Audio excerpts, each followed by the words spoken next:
ஒரு முக்கியமான ஒரு அறிவிப்பு என்ன அப்படின்னா, நம்ம கடந்த வருஷம் அல்ஹுதா ஃபவுண்டேஷன் ட்ரஸ்ட் அப்படிங்கிற ஒரு ட்ரஸ்ட்டை வந்து நம்ம ஏற்படுத்தணும். அந்த ட்ரஸ்ட்டின் வழியாக அல்லாஹ்வுடைய தீனுக்கு தக்குவியத் ஏற்படுத்தக்கூடிய செயல்கள், அது வந்து சில தாவா சென்டர்கள் உருவாக்குறதா இருக்கட்டும், சில தாய்க்களை உருவாக்குறதா இருக்கட்டும், சில புத்தகங்களை மொழிபெயர்க்கிறதா இருக்கட்டும், சிலருக்கு என்னென்ன ஃபெசிலிட்டி செஞ்சு கொடுத்தா அல்லாஹ்வுடைய தீனுக்கு பலம் ஏற்படுத்துமோ அதற்கான வகையில் நம்ம செலவு பண்ணக்கூடிய ஒரு வேலையை வந்து நம்ம இதை செஞ்சிட்ருக்கோம். இது வந்து ஜகாத்துடைய அமௌண்ட்டும் நீங்கள் கொடுக்கலாம். இது வந்து நீங்கள் அல்லாஹ்வுக்கு அழகிய கடன் அப்படிங்கிற அடிப்படையிலையும் கொடுக்கலாம். அல்லாஹ்வுடைய தீனுக்கு எது எல்லாம் வலிமைப்படுத்தக்கூடிய வேலையோ, அல்லாஹ்வுடைய அந்த தக்பீர் ரப் இகாமத்து தீனுக்காக செலவிடப்படும் ஒவ்வொரு பைசாவும் அல்லாஹ்வுக்கு கடன். ஏன்னா இது வந்து ரசூல் செய்ய வேண்டிய வேலை, அது நம்மளை செய்ய சொல்கிறான் அல்லாஹ். அதனால் இதுக்கு ஃபுல் அண்ட் ஃபுல் இன்சார்ஜ் அல்லாஹ் என்ன எடுத்துக்கிறான், இது எனக்காக நீ கொடுத்த கடன் சொல்கிறான். அல்லாஹ் ரப்புல் ஆலமீன் அவன் கொடுத்த காசுக்கு அவனுக்கே நம்ம கடன் கொடுக்கக்கூடிய ஒரு மகத்தான வாய்ப்பு வந்து இந்த பணி.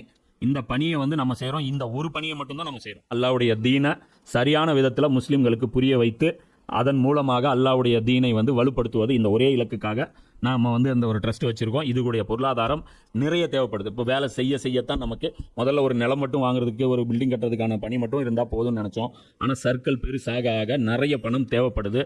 நீங்கள் எந்த அளவுக்கு கான்ட்ரிபியூட் பண்ணுவீங்களோ அந்த அளவுக்கு நாமளும் வந்து அந்த வேலைகளை வந்து சிறப்பான முறையில் செய்ய முடியும். அதனால் ஒவ்வொருத்தரும் உங்களால் முடிஞ்ச உங்களுடைய பங்களிப்புகளை இந்த ரமலான் மாதத்தில் இன்ஷா அல்லாஹ் நீங்கள் கொடுங்க.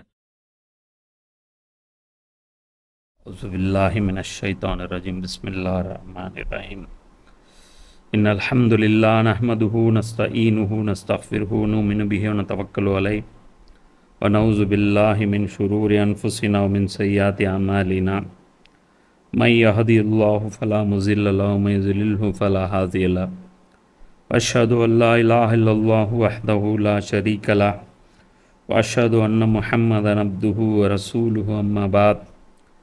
அல்லாஹும்ம ஸல்லி அலா முஹம்மதின் வ அலா ஆலி முஹம்மதின் கமா ஸல்லைத அலா இப்ராஹீம வ அலா ஆலி இப்ராஹீம இன்னக ஹமீதும் மஜீத். அல்லாஹும்ம பாரிக் அலா முஹம்மதின் வ அலா ஆலி முஹம்மதின் கமா பாரக்த அலா இப்ராஹீம வ அலா ஆலி இப்ராஹீம இன்னக ஹமீதும் மஜீத். ரப்பி ஷ்ரஹ் லி ஸத்ரி வ யஸ்ஸிர் லி அம்ரி வஹ்லுல் உக்ததம் மின் லிசானி யஃப்கஹூ. குர்ஆன் கிளாஸ் நம்பர் 94. இன்னைக்கு டேட் வந்து ரமலான் 18 1446 செவ்வாய்க்கிழமை. நேற்று 5வது அத்தியாயம் 54வது வசனம் வரைக்கும் பார்த்தோம். இன்றைக்கி வந்து 5:55 பார்க்கணும். ஸோ இதை ஒரு வாட்டி ரிப்பீட் பண்ணிவிட்டு அங்கேருந்து நம்ம கண்டினியூ பண்ணலாம். நேற்று முடிஞ்ச இடத்துலேருந்து மறுபடியும் ஒரு வாட்டி ரிவைஸ் பண்ணிட்டு அங்கேருந்து கண்டினியூ பண்ணலாம். அவுஸு பில்லாஹி மினஷ் ஷைத்தானிர் ரஜீம். பிஸ்மில்லாஹிர் ரஹ்மானிர் ரஹீம். இறை நம்பிக்கை கொண்டவர்களே, உங்களில் எவரேனும் தனது தீனை நெறியை விட்டு திரும்பி விடுவீர்கள் என்றால் அல்லாஹ் வேறொரு சமுதாயத்தை தோற்றுவிப்பான்.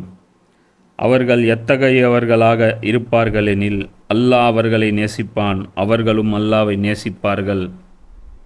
அவர்கள் இறை நம்பிக்கையாளர்களிடம் மென்மையாகவும் நிராகரிப்போரிடம் கடுமையாகவும் இருப்பார்கள். அல்லாஹ்வின் பாதையில் கடும் முயற்சிகளை மேற்கொள்வார்கள். நிந்திப்பவர்களின் எந்த நிந்தனைக்கும் அவர்கள் அஞ்சமாட்டார்கள். இது அல்லாஹ்வின் அருளாகும். தான் நாடுகின்றவர்களுக்கு இதனை அவன் அருளுகின்றான். மேலும் அல்லாஹ் பரந்த வளங்களின் உரிமையாளனாகவும் அனைத்தையும் அறிந்தவனாகவும் இருக்கின்றான். இதெல்லாம் வந்து அல்லாஹ், அதாவது பேடு எக்ஸாம்பிள்ஸ் வந்து அல்லாஹ் முதல்ல காமிச்சிட்டான். குஃபர் காஃபிர் யார், ஜாலிம் யார், ஃபாசிக் யார் அப்படின்ட்டு. அதுக்கு ஆப்போசிட்டாக அல்லாஹ் இன்னொரு எக்ஸாம்பிள்ஸ் வந்து அல்லாஹ் காமிக்கிறான் எப்படி இருப்பாங்க அப்படின்ட்டு. அவங்களுடைய அடிப்படை என்ன, அல்லாஹ்வுடைய முஹப்பத். புரியுதா? அல்லாஹ் வணங்குவது தான் நமக்கு கற்றுக் கொடுக்கப்படுதே தவிர அல்லாஹ்வை நேசிப்பது எப்படி அப்படிங்கிறது நம்ம வந்து இதுவரையும் கற்றுக் கொடுப்பதில்லை யாருக்கும். அல்லாஹ் மேலே உண்மையிலே நேசமெல்லாம் இல்லை, ஒரு பயம்தான் இருக்குது. அடிச்சிருவான், ஏதாவது பண்ணிடுவான் அப்படிங்கிற மாதிரி. ஸோ அல்லாங்கிறவன் அல்லாஹ் வந்து அல்லாஹ் இன்னைக்கு எதிர்பார்க்குற மாதிரி. அதாவது ஒரு வேலை நம்ம சொல்கிறோம் அப்படின்னா சலிச்சுக்கிட்டு செய்கிறது வந்து ஒரு வகை, விருப்பத்தோடு அவங்கள்ட்ட கொண்டு போய் கொடுக்கறது இன்னொரு வகை. ப்ரெசன்டேஷன் கொடுக்குறோம்ல, அது ரெண்டு வித்தியாசம் இருக்குல்ல. நமக்கு பிடிச்சவங்களுக்கு ஒரு கிஃப்ட்டு கொடுக்குறோம் அப்படின்னா அவங்கள கொடுத்து அவங்கள சந்தோஷப்படுத்தி அந்த சந்தோஷத்தின் மூலமாக நாம் சந்தோஷம் அடைஞ்சு, இது வந்து அன்புக்கு வந்து ஒரு இது. ஸோ அல்லாஹ் சொல்கிற எந்த உத்தரவுகளையும் நாம் வந்து விருப்பத்தின் அடிப்படையில் செய்யணும், நம்பர்ஸின் அடிப்படையில் இல்லை. நீ என்ன பண்ணுற, நம்பர்ஸ் கவுண்ட் பண்ணுறீல்ல, 4 ரகாத்து 3 ரகாத்து 2 ரகாத்து, அதுதான் எவ்வளோ முடிஞ்சதோ. உள்ளுல்லாவது என்ன இன்னாத்த என்ன கல்கோசர், டக்கு டக்கு 3 தடவை மினிமம் சொல்லணும். ருக்கு தள்ளி விடு, 3 தடவை சஜ்தா செய்யணும், தள்ளி விடு. அல்லாவுடைய நேசம்னா என்ன தெரியுமா? அல்லாவுடைய நேசம்னா என்ன அப்படின்னா உபரியாக தொழுவது. இந்த கடமையான தொழுகிற இல்லை, அது நேசத்திலே வராது, அது கம்பல்சரி. அது இல்லைன்னா இஸ்லாத்தொட்டு வெளியே போயிடுவேன். நபி ஸல்லல்லாஹு அலைஹி வஸல்லம் என்ன பண்ணாங்க, அதிகம் அதிகம் அதிகம் தொழுதுகிட்டே இருந்தேன். ரசூல்லா இரவில் தொழுவும்போது கால்கள் வீங்கிரும். என்ன இப்போது 2-3 வருஷமாக நான் தொழுகிறதில்ல, ஏன்னா டேப்லெட் போடுறேன். அதனால் நான் வந்து உங்களுக்கு வந்து எக்ஸாம்பிளாக காட்ட முடியல, என்னால் வெறும் அட்வைஸ் மட்டும்தான் இப்போ பண்ண முடியும், உடம்பு பிரச்சனை. ஆனால் நபி ஸல்லல்லாஹு அலைஹி வஸல்லம் அவங்க என்ன பண்ணுவாங்க அப்படின்னா, நைட்டு பூரா நிற்பாங்க, கால் வீங்கிரும். கேட்டால் இறைவனுக்கு வந்து நான் நன்றி செலுத்த வேண்டாமா அப்படின்னு சொல்லுவாங்க. அது வந்து அல்லாஹ்வுடைய முஹப்பத்துடைய தொழுகை, சரியா? அதனால் வந்து சுன்னத் தொழுகைகள் அதுதான் வந்து அல்லாஹ்வுடைய நேசத்தை வந்து வெளிப்படுத்தும். சொன்னதுக்கு மேலே ரசூல்லா செஞ்சாங்கள்ல, அது மாதிரி நம்ம செய்யணும். யார் 12 ரக்காத்து தினமும் தொழுகிறாங்களோ அவங்களுக்கு வந்து அல்லாஹ் வந்து சொர்க்கத்தை கொடுக்குறான் அப்படிங்க. இதெல்லாம் வந்து நேசத்தின் வெளிப்பாடு. யாரும் வந்து உன்னை கணக்கில் கேட்க மாட்டாங்க, புரியுதா? அதனால் வந்து இதெல்லாம் வந்து ஒரு சின்ன சின்ன இது அல்லாஹ்வுக்காக செய்யணும் அப்படிங்கிறது. அதே மாதிரி அல்லாஹ்வுடைய தீனுக்கு உழைக்கக்கூடிய வாய்ப்பு யாருக்கெல்லாம் கிடைக்குதோ அதை வந்து கெட்டியாக பிடிச்சிக்கணும். இதுதான் வந்து அல்லாஹ்வுடைய நெருக்கத்தில் என்னை வந்து கொண்டு போய் சேர்த்தோம். நபி ஸல்லல்லாஹு அலைஹி வஸல்லம்கிட்ட உட்காந்துட்டு இருப்பாங்க அந்த திண்ணை தோழர்கள், மஸ்ஜிதுன்னா போய் தொழுவு போவாங்க பார், பச்சை அந்த க்ரீன் மேட்டில் எல்லோரும் தொழுவாங்க, சொர்க்கத்துடைய துண்டுன்ட்டு. அது பக்கத்துலேயே சஹாபாக்களுடைய ஒரு திண்ணை ஒன்று இருக்கும், அதை யாரும் பெருசாக கண்டிக்க மாட்டாங்க. நான் அங்கே போய் தொழுதேன், சரியா? அதை யாரும் பெருசாக அதை அழட்டிக்க மாட்டாங்க. அதுதான் வந்து திண்ணை தோழர்கள் அப்படின்னு சொல்லிட்டு சொல்லுவாங்க. திண்ணையில் தான் அவங்க உட்காந்துட்ருப்பாங்க. வேலை வெட்டியெல்லாம் கிடையாது, வேலை வெட்டி தெரியாதில்ல. ரசூலுல்லாஹ் என்ன சொல்கிறாங்களோ அதை ரெக்கார்ட் பண்ணும், அது வந்து டாக்குமெண்ட் ஆக்கணும். ஸோ அந்த வேலையில் வந்து அவங்க உட்காந்துட்டு அதெல்லாம் அல்லாஹ்வுடைய முஹப்பத்தில் செஞ்சு எல்லாம் ஆர்டர்லாம் போடல. இது ஆர்டர்லாம் அல்லாஹ் அதான் சொன்னல, சில விஷயங்கள் அல்லாஹ் ஆர்டர் போடுவான், சில விஷயங்கள் ஜாடை காட்டுவான், அதை புரிஞ்சுக்கிட்டு செயல்படணும். சில விஷயங்கள் பிட்வீன் த லைன்ஸ் இருக்கும், அதை புரிஞ்சுக்கிட்டு செயல்படணும். இதெல்லாம் தான் அல்லாஹ்வுடைய முஹப்பத்து நமக்கு இருக்குது அப்படிங்கிற அந்த ஒரு இது. ஸோ கடைசியாக அல்லாஹ் அதில் என்ன சொல்கிறான் அப்படின்னா, அந்த ஒரு போர்ஷன் விளக்கம் சொல்லாமல் இருந்தோம். அல்லாஹ் பரந்த வளங்களின் உரிமையாளனாகவும் அனைத்தையும் அறிந்தவனாகவும் இருக்கின்றான். ஸோ அல்லாஹ் என்ன சொல்கிறான், இவங்களோட அந்த ரிலேஷன்ஷிப் கட் பண்ணிக்கிங்க அப்படின்னு சொல்லும்போது அல்லாஹ் சொல்கிறான், இதனால் உங்களுக்கு லாஸ் ஆகாது. அப்போ அல்லாஹ்வுடைய பாதையில் நம்ம எப்போ செயல்பட்டாலும் ஒரு லாஸ் கம்பல்சரி வரும். எடுத்தோன்னே என்ன வரும், கஷ்டம்தான் வரும், கண்டிப்பாக வரும். ஆனால் அது வந்து நிலைக்காது. அதுக்கு வந்து நம்மளுடைய வாழ்க்கையில் வந்து அல்லாஹ் ஒரு எக்ஸாம்பிள் காமிச்சிருக்கு. அப்போ அது வந்து தொடராது. அவங்க என்ன நினைப்பாங்க, ஓ பத்தியா மாட்டினா பத்தியா, அல்லாவுடைய பாதையில் போய் மாட்டினா பத்தியா, பிரச்சனை வந்துச்சு பத்தியா, அது வந்துச்சு பத்தியா, இது வந்துச்சு பார்த்தியா. அது ஒரு ஷார்ட் டைம் தான். அதுக்கப்புறம் அல்லாஹ் வந்து அல்லாவுடைய அருள் வந்து அல்லாஹ் வந்து நமக்கு வந்து அதை கொடுக்க ஆரம்பிச்சு. அதுதான் அல்லாஹ் சொல்கிறான், என் பாதையில் வந்து நீ சிரமப்பட்டு நான் உன்னை அப்படியே அம்போன்னு விட்டுருவானா. இதுக்கு மீனிங் தான். ஏண்டா ஒரு அரசியல்வாதிக்கு வேலை செஞ்சு வழியில் ஒரு பிரச்சனைனா அரசியல்வாதி டக்குன்னு ஃபோன் அடித்து அவனால் என்னென்ன பண்ண முடியுமோ எல்லாம் பண்ணுவான்ல. அவனுடைய ஃபுல் இன்ஃப்ளூயன்ஸ் அவன் பயன்படுத்தவன மாட்டானா? அப்போ அல்லாவுடைய இன்ஃப்ளூயன்ஸ் எல்லாம் பயன்படுத்த மாட்டானா? உனக்கு பிரச்சனை அப்படின்னா அம்போன்னு விட்டுருவானா, கழட்டி விட்டுருவானா? எல்லாம் யாரும் வந்து அதாவது நம்பினோர் கைவிடப்படுவதில்லை. இது அல்லாவை நம்பினோர் கைவிடப்பட மாட்டார்கள். இதுதான் அல்லாஹ் அல்டிமேட் மெசேஜாக சொல்கிறான். அடுத்த ஆயத்து, அல்லாவும் அவனுடைய தூதரும் இறை நம்பிக்கையாளர்களும் தான் உண்மையிலேயே உங்களுக்கு உற்ற நண்பர்கள். அப்போது கிறிஸ்தவர்களோடும் யூதர்களோடும், அதாவது அல்லாவுடைய தீனை எதிர்ப்ப அந்த கூட்டத்தோட நீங்கள் வந்து உங்களுடைய நட்புகள் வச்சிக்காதீங்க. உங்களுடைய நட்பு யாரோட இருக்கணும்? அல்லாஹ் சொல்கிறான் பாரு, அல்லாஹ்வும் அவனுடைய ரசூலும் இறை நம்பிக்கையாளர்களும் தான் உண்மையிலேயே உங்களுக்கு உற்ற நண்பர்கள். இது எவ்வளோ பெரிய வார்த்தை! அல்லாஹ் யார்? நம்முடைய தராதரம் என்ன? ஃப்ரெண்ட்ஷிப்பு கூப்பிட்றான். அல்லாஹ் வந்து எனக்கு ஃப்ரெண்டுங்கிறான். இதெல்லாம் வந்து இந்த வசனங்கள்லாம் நம்ம கடந்து கடந்து போகிறோம்னா நம்மளை விட ஒரு மானங்கிட்ட ஜன்மம் வேறு யார் இருப்பா? அல்லாஹ்வுக்கு ஃப்ரெண்டாக இருக்கிறது அப்படிங்கிறது சாதாரண விஷயம் கிடையாது. அல்லாஹ் என்ன சொல்கிறான்? உங்களுக்கு யார் ஃப்ரெண்டு? நான் ஃப்ரெண்டு, என் ரசூல் ஃப்ரெண்டு. ரசூல் மட்டுமில்லை, எல்லா ரசூல்மார்களும் ஃப்ரெண்டு, இறை நம்பிக்கையாளர்களும் ஃப்ரெண்டு. யார்? எல்லா மூமின்களும் ஃப்ரெண்டு. உண்மையிலேயே உங்களுக்கு உற்ற நண்பர்கள். அப்போ உற்ற நண்பர்கள் அப்படின்னா நம்முடைய அந்த கமிட்மெண்ட்டு, அதாவது ஃப்ரெண்டுன்னு என்ன அது முதல்ல புரிஞ்சுக்கோ. ஃப்ரெண்டுன்னு உற்ற நண்பன் என்ன? உன் வண்டி நீ ஒரு வண்டி வச்சுருப்ப, அந்த வண்டி வந்து உனக்கு உயிர், அதில் வேறு யாருக்கும் தரமாட்டேன். அதே சமயம் உன் உயிர் நண்பன் ஒருத்தன் இருப்பான், எவன் கேட்டாலும் இல்லை தரமாட்டேன் தரமாட்டேன் தரமாட்டேன்பா. என்ன ஆனால் அந்த உயிர் நண்பன் கேட்டான் அப்படின்னு வச்சுக்கோ, கொடுத்துருவேன். அந்த நேரத்தில் வந்து நீ அதை பார்க்க மாட்டேன். ஸோ அந்த மாதிரி அப்போ இந்த இடத்துல அல்லாஹ் என்ன சொல்கிறான்? அல்லாஹ் ஒரு வேலையை சொல்லும்போது, அல்லாஹ்வுடைய ரசூல் ஒரு வேலை செய்யும்போது, இறை நம்பிக்கையாளர்களுக்கும் போது அவங்க தான் உங்களுடைய உற்ற நண்பர்கள். அப்போது இந்த நேசம் எப்படிப்பட்ட நேசம்னா புனிதமான நேசம். இந்த நேசம், இந்த ஃப்ரெண்ட்ஷிப்புக்கு நடுவில் உன்னுடைய மனசு, உன்னுடைய குடும்பம், உன்னுடைய அப்பா, உன்னுடைய அம்மா, உன்னுடைய சொசைட்டி, உன்னுடைய கெரியரு, எதை வந்தாலும் எட்டி வைக்கும். இந்த நேசம் வந்து புனிதமான நேசம், ஹோலி ஃப்ரெண்ட்ஷிப். அல்லாஹ்வுடைய ஃப்ரெண்டு மறுமையில் உனக்கு என்ன ட்ரீட்மெண்ட் இருக்குன்னு நினச்சிப்பார். ஹபரில் உனக்கு என்ன ரிசீவிங் இருக்குன்னு நினச்சிப்பார். புரியுதா? பூமியில் நமக்கு தெரியாது நம்மளை சுற்றி எவ்வளோ ஆபத்துகள் சூழ்ந்துருக்குன்ட்டு. நீ அல்லாஹ்வுடைய ஃப்ரெண்டாக இருந்தேன்னு வச்சுக்கோ, அதெல்லாம் எல்லாம் அவாய்ட் பண்ணுவான். நமக்கு தெரியாது என்ன நம்ம சுற்றி என்ன நடக்குதுன்னு தெரியாது. இவ்வளோ கலாட்டாவில் என்ன பண்ணுவோம்? நம்ம நிம்மதியாக இருப்போம். அப்போ அந்த மற்ற நேசம் இருக்கு பார், எது?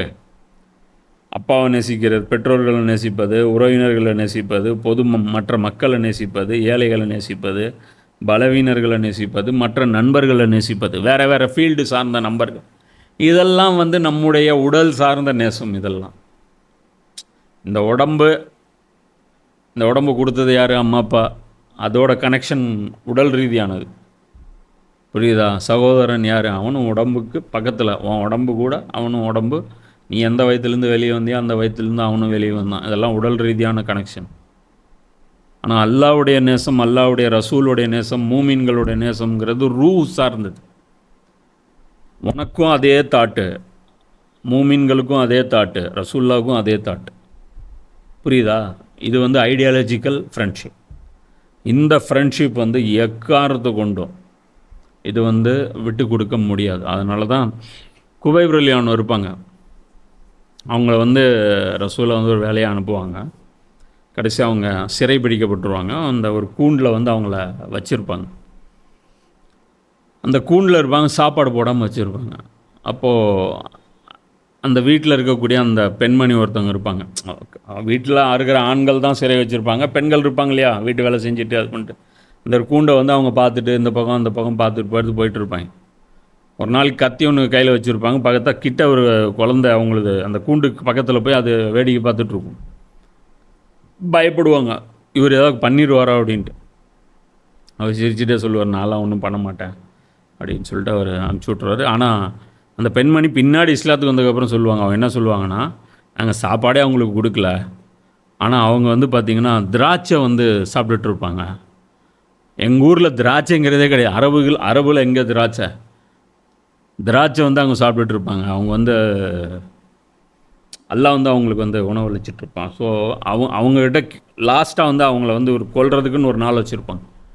அதாவது அவங்க எப்படி டிசைட் பண்ணி வச்சுருப்பாங்கன்னா, ஒரு நாள் இருக்கணும். அந்த நாளில் வந்து எல்லோரும் அசம்பிள் ஆகி அந்த கொலையை வந்து மக்களுக்கு ஒரு பாடமாக டிசைட் பண்ணணும் அப்படிங்கிற இடத்துல கொண்டாந்து அவங்க நிப்பாட்டியிருப்பாங்க. நிப்பாட்டும் போது அவங்க சொல்லுவாங்க, நீ ஒரே ஒரு வார்த்தையை சொல்லு, நான் வந்து உன்னை விட்டுறேன். என்ன அப்படின்னா, இந்த கூண்டில் எனக்கு பதிலாக நபி ஸல்லல்லாஹு அலைஹி வஸல்லம் அவர்கள் இருந்தால் நல்லாயிருக்கும் அப்படின்னு மட்டும் நீ ஒரு வார்த்தையை சொல்லு, நான் உன்னை விட்டுறேன். இதுதான், இவ்வளோதான் மேட்ரு. இது உயிரை காப்பாற்றிருக்கலாம், அது சொல்லியும் இருக்கலாம். ஏன்னா குபைப் ரலியல்லாஹு ரொம்ப வெயிட்டான ஒரு சஹாபி, அவருடைய உயிர் வந்து ரசூலுல்லாஹ்வுக்கு ரொம்ப யூஸும் ஆயிருக்கும். அவங்க என்ன சொல்லுவாங்க அப்படின்னா, இந்த கூண்லேருந்து என்னை ரிலீஸ் பண்ணுறீங்க, அதுக்கு பதிலாக ரசூலுல்லாஹ்வுடைய காலில் ஒரு முள் குத்துது அப்படின்னா அது கூட எனக்கு வந்து ஏற்றுக்க முடியாது, அதுக்கு பதிலாக நான் சாகிறது சிறந்து நினைப்பேம்மா. இது எவ்வளோ முஹப்பத்து நினச்சிப்பார். டைலாகில் பஞ்சு டைலாகில் அட ஒரு தடவை என் பேச்சை போட்டால் அது நான் இல்லை, ஆண்டவன் சொல்கிறான், அருணாச்சலம் முடிகிறான் அண்ணா.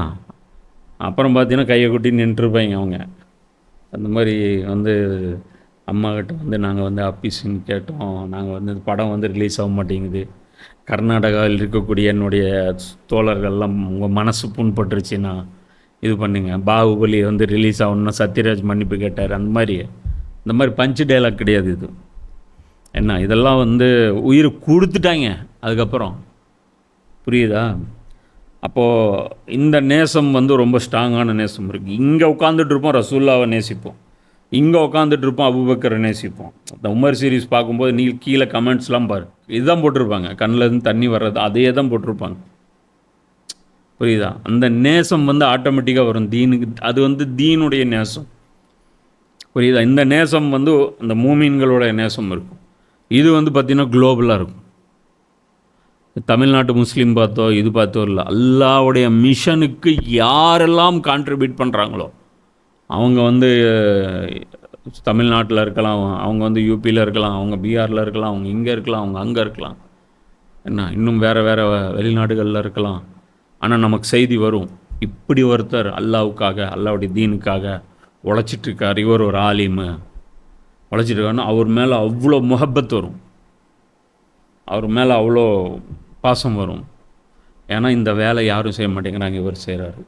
இந்த முஹப்பத் இருக்குல்ல, இதுதான் பயங்கரமான முஹப்பத். ஸோ இது ஒரு முக்கியமான விஷயம். இது வந்து எந்த அளவுக்கு இந்த முஹப்பத் வந்து, இது எதுக்கு முஹப்பத் சொல்கிறேன் அப்படின்னா, ஏன்னா அல்லாவுடைய அந்த தக்பீர ரப் இருக்குல்ல, அல்லாவை பெருமைப்படுத்துதல், அல்லாவுடைய தீனை நிலைநாட்டுதல், அல்லாவுடைய அந்த மார்க்கத்தை வந்து அந்த நீதியை வந்து உலகத்திற்கு எடுத்துக்காட்டுதல், இது தனிநபர் சார்ந்து செய்ய முடியாது. இது வந்து ஒரு கூட்டமாக செய்ய வேண்டிய அதாவது ஒரு ஜாயிண்ட்டு ஒரு ஜமாத்தினால தான் செய்ய முடியும், அது உம்மத்தினால தான் செய்ய முடியும். இன்றைக்கி பொறுத்த வரைக்கும் அதுக்கு ஊர் எவ்வளோ பெருசாக இருக்கோ அவ்வளோ ஆட்கள் வந்து எக்ஸ்ட்ரா தேவைப்படும். இப்போ திமுக எவ்வளோ உறுப்பினர்கள் வச்சுருக்காங்க தெரியுமா? சின்ன கட்சி பெரிய கட்சின்னு வச்சுருக்காங்களே, என்ன அர்த்தம்? அவ்வளோ ஹார்ட் ஒர்க் அவங்க பண்ணி வச்சுருப்பாங்க. பூத் கமிட்டி அவ்வளோ ஸ்ட்ராங்காக இருக்கும். பூத் கமிட்டின்னா என்னென்னு தெரியுமா? இத்தனை வீடுக்கு ஒரு ஆள் இருப்பார், அவர் எல்லாத்தையும் போய் கேன்வாஸ் பண்ணுவார்.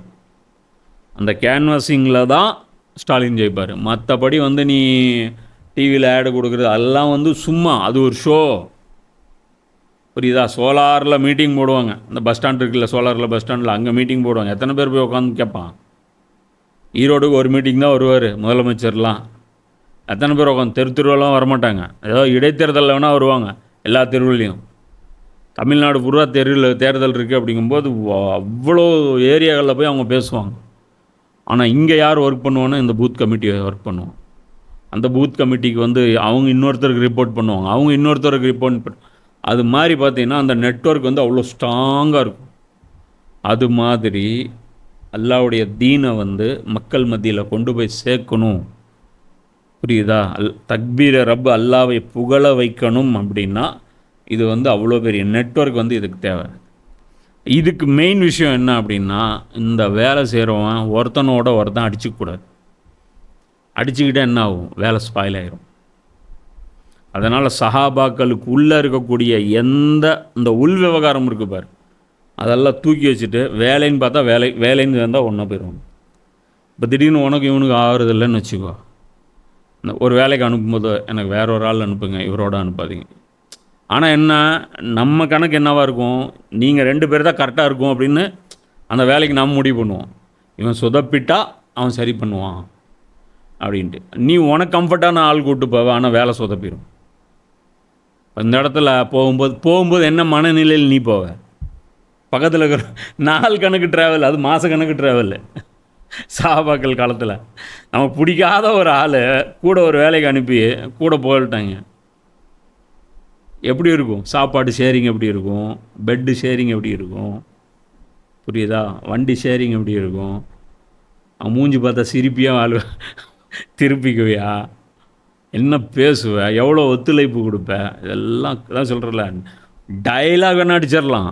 அல்லாவுக்காக நான் நேசிக்கிறேன், நேசிச்சு பாரு. ரசூலாட்ட ஒருத்தர் வர்றார், நான் அல்லா ஒருத்தர், நான் உங்களை வந்து நான் நேசிக்கிறேன் அப்படிங்க ரசூலா சொல்கிறாங்க. கொஞ்சம் யோசித்து பார்த்துட்டு பேசு. என்ன சும்மா டைலாக் அடிக்காதீங்க, யோசித்து பார்த்துட்டு பேசுங்க சொல்லுங்கள். தெளிவாக சொன்ன மாற்று கருத்தே கிடையாது, நான் உங்களை நேசிக்கிறேன் அப்படிங்கிறேன். அப்படியா? மேட்டிலேருந்து பள்ளத்தில் தண்ணி எப்படி ஓடி வருமோ அது மாதிரி இனிமேல் உனக்கு பிரச்சனைகள் தொடர்ந்து வரும். என்னை நேசிச்சேன்னா, அதாவது நம்ம நபி மேலே சலவாத்து சொன்னால் வானவர்கள் நம்ம மேலே சலவாத்து சொல்லி அது அல்லாஹ்விடத்தில் எடுத்து போய் காட்டி என்ன இந்த ட்ராமாலாம் நடக்காது. புரியுதா? யார் அல்லாவை நேசிக்கிறாங்க, யார் அல்லாவை நேசிப்பது போல் நடிக்கிறாங்க, எல்லாம் அல்லாவுக்கு தெரியும். அப்போ இந்த ஃப்ரெண்ட்ஷிப் இருக்குது பாரு, இது வந்து பார்த்திங்கன்னா கொள்கை ரீதியான ஃப்ரெண்ட்ஷிப். எனக்கும் கொள்கை, அவனுக்கும் கொள்கை.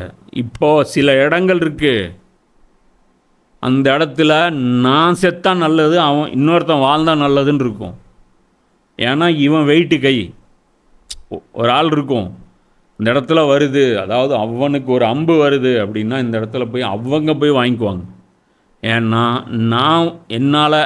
நான் அவ்வளோ பவர்ஃபுல் கிடையாது, காலித் பின் வலீத் அவ்வளோ ஃபுல்லு, அவர் சாகிறத விட நான் சாகிறது பெஸ்ட்டு அப்படின்னு சொல்லிட்டு சாவாங்க. இதெல்லாம் நடந்திருக்கு வரலாற்றில். நபி ஸல்லல்லாஹு அலைஹி வஸல்லம் அவங்கள வந்து பாதுகாக்கிறதுக்கு 70 பேர் உயிர் கொடுத்துருக்காங்க. 70 பேர் உஹதில் வந்து உயிர் கொடுக்குறாங்க. இதெல்லாம் ரசூலோடைய முஹப்பத் உடைய காரணம், அல்லாஹ்வுடைய முஹப்பத் காரணம். என்ன நம்ம 70 இல்லை, 1,00,000 பேர் உயிர் கொடுக்கலாம். 1 கோடி பேர் கூட 100 கோடி பேர் உயிர் கொடுக்கலாம். ஒரு முஹம்மது ஸல்லல்லாஹு அலைஹி வஸல்லம் அவர்களால் அவ்வளோ வேலை செஞ்சிட முடியும். நேசம்னா தஸ்பீ உருட்டுறதில்ல, டைலாக் அடிக்கிறதில்ல, இதுதான் நேசம். அவங்களாம் ப்ரூவ் பண்ணாங்க, அல்லா மேலே நேசம் வச்சிருந்தோம் அப்படின்னு ப்ரூவ் பண்ணாங்க. அன்சாரிகள் அவங்களுடைய அந்த ஆட்சியை தூக்கி என்ன வெளியூர்லேருந்து வந்த விருந்தாளிகளுக்கிட்ட கொடுத்தாங்க. அவங்க பிற்காலத்தில் மன்னர்களாக மாறி சில பேர் என்ன பண்ணாங்க, அவங்கள போட்டு அவ்வளோ நசுக்குனாங்க. பொறுமையாக இருந்தாங்க. என்ன தெரியுமா? ரசூல்லா கொடுத்த கமிட்மெண்ட். ஏன் இந்த வேலை கொலாப்ஸ் ஆகிடக்கூடாது, அல்லாஹ்வுடைய தீன் கொலாப்ஸ் ஆகிடக்கூடாது, சகிச்சுக்கிறான். அடிச்சுக்கிறியா எட்ரா, என்கிட்டருந்து டபுள் மடங்கு என்னை போட்டு சதாய்க்கிறான். ஒருத்தன் வருவான், இப்லீஸு, அதெல்லாம் புகாரிலே இருக்கும் ஹதீஸில். ஒரு சஹாபி மரண நேரத்தில் இருப்பார், வந்துட்டு சொல்லுவான், முஹம்மதி அப்படிமா. நக்கல். அதாவது முஹம்மதி அப்படின்னா நக்கல், அதாவது ரசூல்லாவை சேர்ந்தவனா. இவன் யார்? முஸ்லீமு. புரியுதா? இந்த மன்னருக்கு தான் இப்போ மூவி எடுத்துகிட்டு இருக்கிறானுங்க சைத்தானுங்க. அந்த முஹம்மதி அப்படிம்பாங்க. அப்போ அவர் கேட்குறாரு, ஏன்பா முஹம்மதிங்கிறது நக்கல் அடிக்கிற வசனமா? முஹம்மதின்னு சொல்கிறது கிண்டலான ஒரு சங்கின்னு இப்போ சொல்கிறோம்ல, அது மாதிரி முஹம்மதி அப்படின்னு சொல்கிறது நக்கலாகி போச்சு அவங்களுக்கு. அவர் சொல்கிறான், என்ன சொல்கிறான், எல்லாம் மிச்சம் மீதி இருக்கிற குப்பைங்க, நீங்கள் எல்லாம் பறந்துருச்சு, லைட்டாக ஒரு சில இலத்தலைகள் அப்படி அந்த காற்றுல இருக்கும்ல, அது மாதிரி குப்பைங்க நீங்கள் அப்படின்னு. அப்போ அவர் சொல்லுவார், நாங்கள் குப்பையா அப்படின்னு சொல்லிட்டு அதுக்கு ஒரு பயங்கரமான ஒரு பஞ்ச் அடிப்பார். அது ஞாபகம் இல்லை. மொத்தத்தில் அது சொல்கிறேன், அவங்கெல்லாம் பின்னாடி வந்து அவ்வளோ சாக்ரிஃபைஸ் பண்ணாங்க. ஏன் பண்ணாங்க? ரசூல்லாட்ட கொடுத்த கமிட்மெண்ட். அவங்க நினச்சிருந்தா இவங்கெல்லாம் விரட்டி அடித்து விட்டுருக்க முடியும். ஒன்று சேர்ந்து அசம்பிள் ஆகி அன்சாரிகள்லாம் எல்லாம் ஒரு டைப் போட்டு போங்கடா வெளியே அப்படின்னு சொல்லிட்டு இவங்க இந்த மன்னர்களை வந்து வெளியே துரத்தியிருந்தாங்கன்னா வேலையும் முடிஞ்சுது. அப்போ இது ரொம்ப கஷ்டமானது வேலை. அது நபி ஸல்லல்லாஹு அலைஹி வஸல்லம் அவங்க சொல்கிறாங்க புகாரியில், எவரிடம் 3 தன்மைகள் அமைந்து விட்டதோ அவர் ஈமான் எனும் இறை நம்பிக்கையின் சுவையை உணர்ந்தவர் ஆவார். இப்போ என்கிட்ட இஸ்லாம் இருக்கா இல்லையா வெளிப்படையாக சொல்லிட முடியும். தொழுகிறேன், இஸ்லாம் இருக்குது, களிமா சொல்கிறேன், அல்லாவை நம்புகிறேன், அல்லாவை வந்து மதிக்கிறேன், அல்லாவுடைய ரசூலை மதிக்கிறேன், நோன்பு ஜக்காத் ஹஜ்ஜு பண்ணுறேன். நான் என்கிட்ட இஸ்லாம் இருக்குதுன்னு சொல்ல முடியும், என்கிட்ட ஈமான் இருக்குதுன்னு சொல்ல முடியாது. அது ஈமான் எப்போ டிக்ளேர் ஆகும்? மலக்குகள் வந்து எனக்கு சலாம் சொல்லிட்டாங்கன்னா நான் மூமின்னு அர்த்தம். புரியுதா? வர்ற மலக்கு ஒயிட்டாக இருந்தாருன்னா நான் மூமின்னு அர்த்தம். வர்ற மலக்கு அழகாக இருந்தாருன்னா, ஸ்மெல்லு நறுமணம் வீசக்கூடியவராக வந்தார்னா நான் மூமின்னு அர்த்தம். வர்ற மலக்கு சலாம் சொல்லலை அப்படின்னா நான் மூமின் இல்லைன்னு அர்த்தம். காலின்னு அர்த்தம், முடிஞ்சதுன்னு அர்த்தம். கீழே செருப்படி, அதுக்கப்புறம் செருப்படி, மறுமையில் செருப்படி, தொடர்ந்து செருப்படி, கடைசியாக நரகம், நரகத்திலும் செருப்படி, டோட்டல் லாஸ். அப்போ இந்த இடத்துல அவங்க சொல்கிறாங்க 3 தன்மைகள் யாற்றிருக்கோ அவர் ஈமானின் சுவையை உணர்ந்தவர் ஆவார்.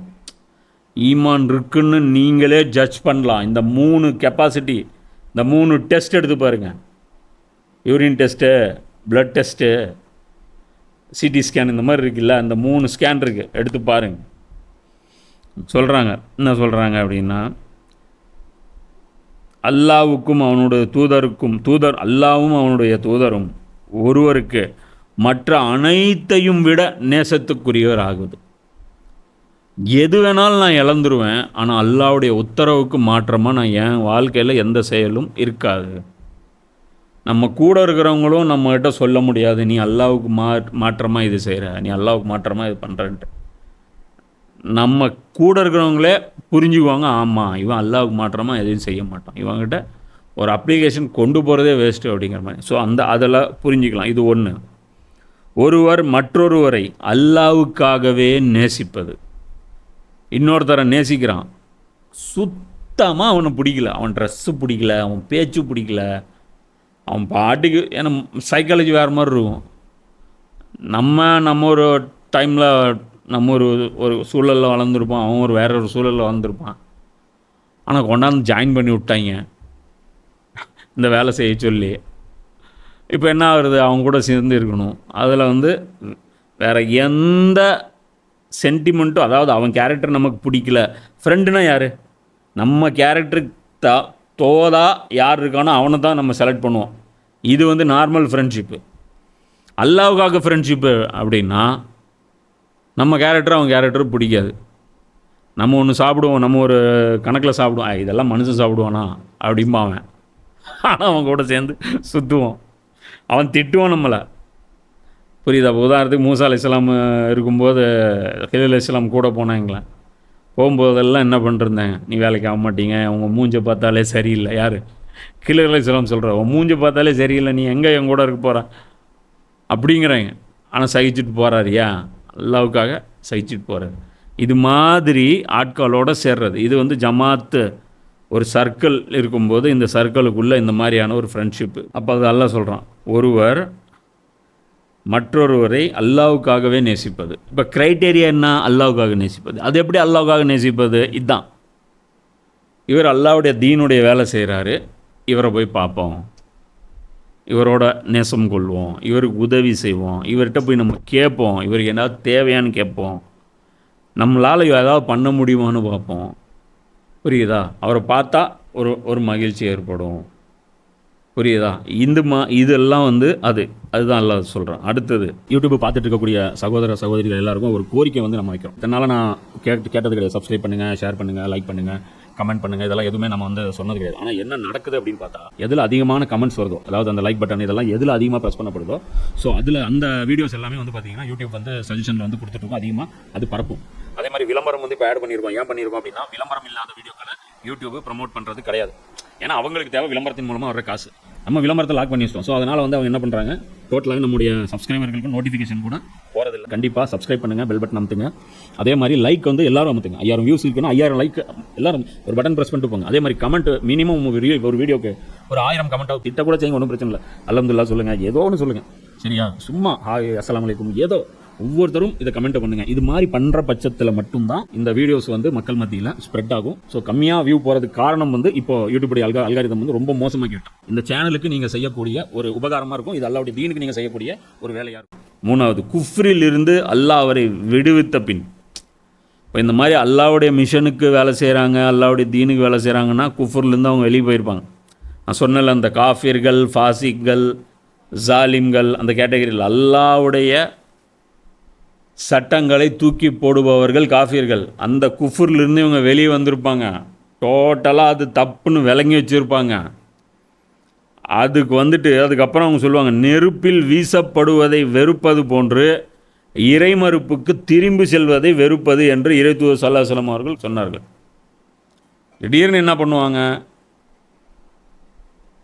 ஒரு அல்லாவுடைய பாதையில் போவாங்க, திடீர்னு போனோன்னு பார்த்தா சில பிரச்சனைகள் வந்துடும். நியூஸ் பேப்பரில் பார்ப்போம் சில செய்திகள், பரபரப்பான செய்திகள்.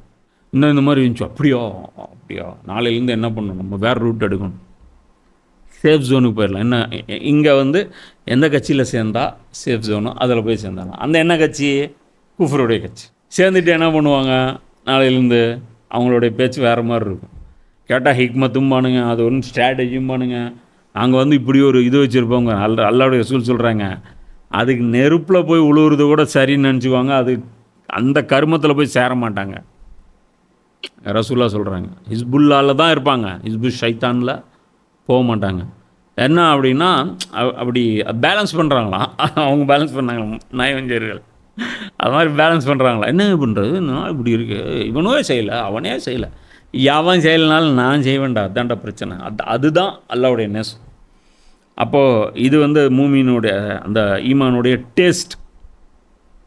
புரியுதா, முடியாதுன்னு சொல்ல மாட்டான். புரியுதா, யாரோட சேர்த்து விட்டாலும் நான் இவங்க கூட போக மாட்டேன், எனக்கு வேறு ஆள் கொடுங்க கேட்க மாட்டாங்க. ரசூல்லாட்ட கேட்டாங்க. ரசூல்லா வந்து உசாமா ரலியல்லாஹு அன்ஹு வந்து படைத்தலைமையாக அனுப்புகிறாங்க. உசாமா ரலியல்லாஹு அன்ஹு யார், 17 வயசு சிறுவன். அதுவும் யார், ஜயத் ரலியல்லாஹு அன்ஹுவுக்கு பிறந்தவர். ஜயத் ரலியல்லாஹு அன்ஹு யார், அடிமை, குறைஷி கிடையாது, ஒரு அடிமையுடைய பையன். அந்த பையனுக்கு 17 வயசு. அந்த பையனை வந்து தலைமை தாங்க அனுப்புகிறாங்க ரசூல்லா, நீ படைக்கு போ அப்படிங்கிறாங்க. படைக்கீழ சோல்ஜர்ஸ் யார் தெரியுமா, அபூபக்கர், உமர்.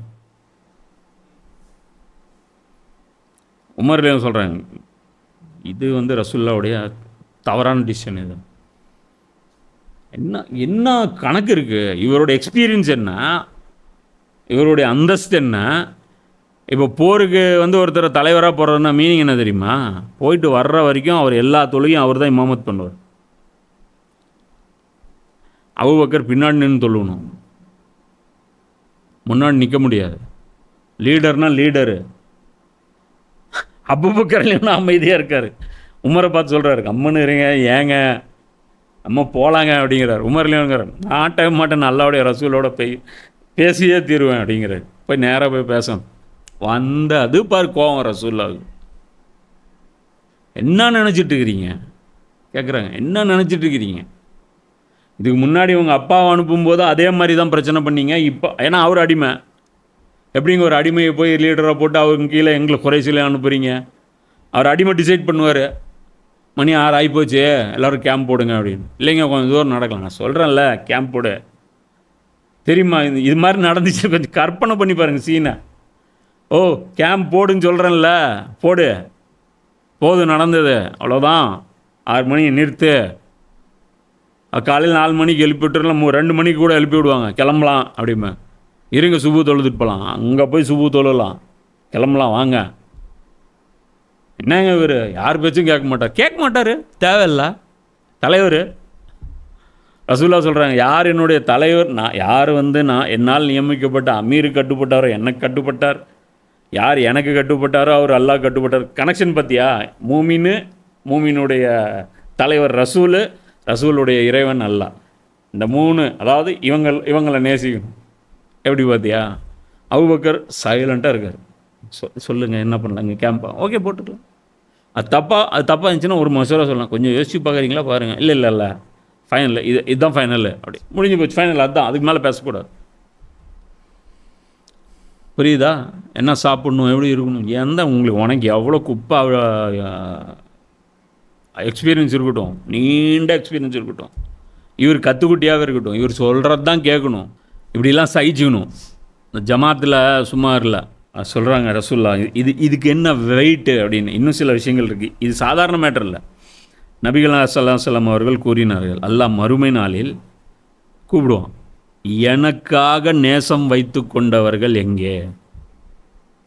எந்த நோக்கமும் கிடையாது, அல்லாஹ்வுக்காக மட்டுமே ஃப்ரெண்ட்ஷிப் வச்சுக்கிட்டாங்கல்ல, நாம் சேர்ந்து இந்த வேலை செய்வோம், நம்ம சேர்ந்து இந்த வேலை செய்வோம் அப்படின்னு ஃப்ரெண்ட்ஷிப் வச்சுக்காங்கள, அவங்கள வந்து அல்லாஹ் கூப்பிட்டு, என்னுடைய நிழலை தவிர வேறு நிழல் இல்லாத இந்நாளில் நான் அவர்களுக்கு எனது நிழலை தருகிறேன் என்று கூறுவான்.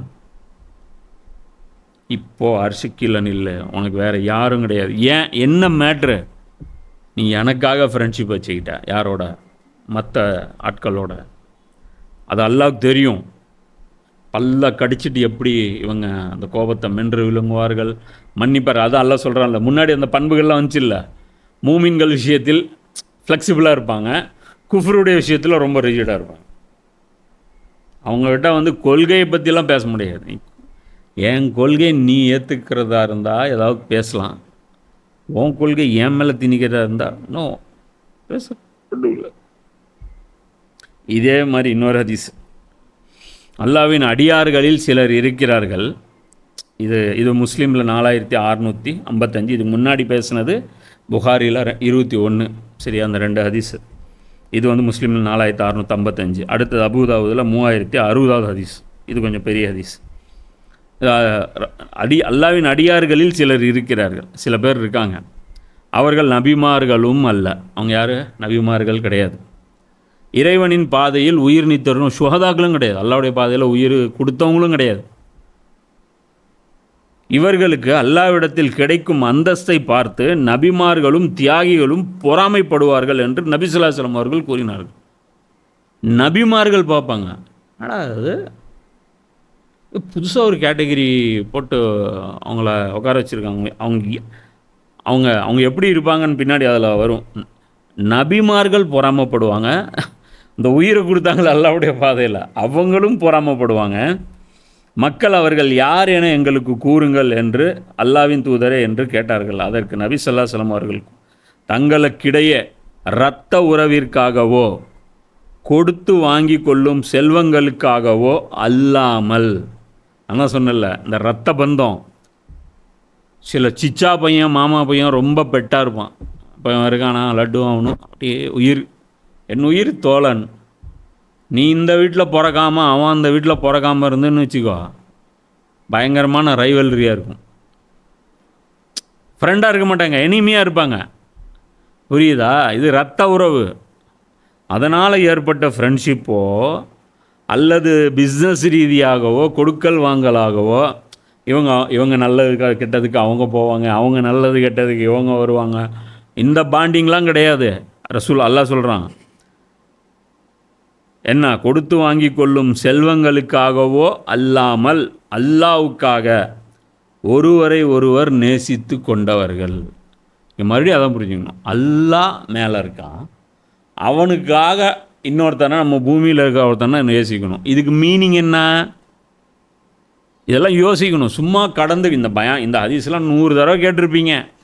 அப்துல் பாசித் புகாரி பேசியிருப்பார், அவர் பேசியிருப்பார், அல்லாஹ்க்காக நீ சொன்னார், ஹபீபி ஹபீபி ஹபீபி யா ஹபீபி அப்படின்னு எல்லாம் குரூப்பில் போடுவாங்க. இப்போ ரம்ஜான் ஆயிடுச்சின்னு வச்சுக்கோ, எல்லாம் ஒரே வேஷ்டி போட்டு அந்த கீழக்கரை இந்த குரூப்பு அவங்கெல்லாம் பார்த்துன்னு வச்சுக்கோ, எல்லாம் ஒரே மாதிரி ட்ரெஸ், எல்லா ஹபீபீஸும் எல்லோ கலர் ஷர்ட்டு, எல்லா ஹபீபீஸும் ஒயிட் கலரு லுங்கி, எல்லா ஹபீபீஸும் கருப்பு கலர் தப்பி, ஏய் ஹபீபி அப்படி, ஹபீபி வி லவ் ஹபீபி, நான் அல்லாஹ்வுக்காக உங்களை நேசிக்கிறேன், நானும் அல்லாஹ்வுக்காக நேசிக்கிறேன். சரி, அல்லாஹ்வுக்காக நீங்கள் நேசிக்கிறீங்க, அதாவது நம்ம 2 பேரும் சேர்ந்து அல்லாஹ்வுக்காக ஒரு வேலை செஞ்சுருக்கணும்ல, அது என்னது? அல்லாஹ்வுக்காக நேசிக்கிறது என்ன தெரியுமா? நான் அல்லாஹ்வுக்காக ஒரு வேலை செய்யும்போது நீ எனக்கு என்ன ஹெல்ப் பண்ண, நீ அல்லாஹ்வுக்காக ஒரு வேலை செய்யும்போது நான் உனக்கு என்ன ஹெல்ப் பண்ண, ஒரு மண்ணாங்கட்டியும் இல்லைன்னா இது டயலாக், இது ஒன் ஆஃப் த டயலாகு. புரியுதா? அல்லாஹ்வுடைய வேலையில் ஒருத்தர் சிரமம் செஞ்சிட்ருக்காரு, அவர் வந்து டபுள் மடங்கு சிரமம் எடுத்துகிட்ருக்காரு, அவருடைய சிரமத்தை குறைக்கிறேன் அப்படிங்கிறதுக்காக நீ வேலை செய்கிறேன்னா இது அல்லாஹ்வுக்காக நேசம், வேறு எந்த எதிர்பார்ப்பும் கிடையாது. புரியுதா? யாரோ ஒருத்தர் இருப்பார், ஆலிம் இருப்பார், அவர் அங்கே இருப்பார், அவர் பண்ணிகிட்ருக்கார், இப்படி நம்ம கேள்விப்படுறோம்.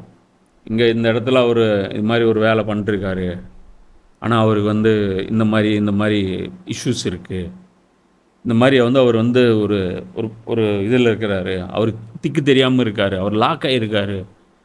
ஸோ அவருக்கு வந்து அந்த ரிலீஸ் பண்ணி விட்டோம்னா வேலை ஸ்பீட் எடுக்கும் அப்படிங்கிற அந்த விஷயத்தில் செய்யும்போது தான் அல்லாவுக்காக நம்ம நேசிச்சதா அர்த்தம். மற்றபடி இதுவும் ட்ராமா, இது வந்து ஃபிர்கா. இது ஒரு தப்லீக்வாதி இன்னொரு தப்லீக்வாதியை நேசிப்பான், ஒரு டிஎன்டிஜேக்காரன் இன்னொரு டிஎன்டிஜேக்காரனை நேசிப்பான். இது அல்லாவுடைய நேசம் கிடையாது, இது அல்லாவுடைய நேசம் கிடையாது. இது வந்து பார்த்திங்கன்னா குரூப்பிசம், புரியுதா? இது வந்து குரூப்பிசம். இது பேர் வந்து ஃபிர்கா பரஸ்தி, அந்த ஃபிர்காவுக்குள்ளே இருக்கிறவன் நேசிக்கிறது. இது எல்லா ஜமாத்துலேயும் இருக்கும் இந்த நேசம். இந்த நேசத்தை பற்றி கிடையாது. ஃபஸ்ட்டு விஷயம் தீன் என்னன்னு புரிஞ்சிருக்கணும். ரெண்டாவது விஷயம் அவன் பண்ணுறது தீனுக்கான ஒர்க்குன்னு உனக்கு புரியணும். மூணாவது விஷயம் அவனுக்கு உதவி செய்கிறதுக்கு உனக்கு ஒரு வாய்ப்பு கிடைக்கணும். நாலாவது விஷயம் அவன் உனக்கு உதவி செய்கிறதுக்கு நீ செய்கிற உதவி அவன் அக்செப்ட் பண்ணணும். சும்மா உதவி பண்ணுறதுக்கு வர்றாரு ஒருத்தர், நான் போயிட்டு வாங்கப்பா எனக்கு தேவையில்லை உங்கள் உதவி அப்படின்னா வேலை முடிஞ்சுது.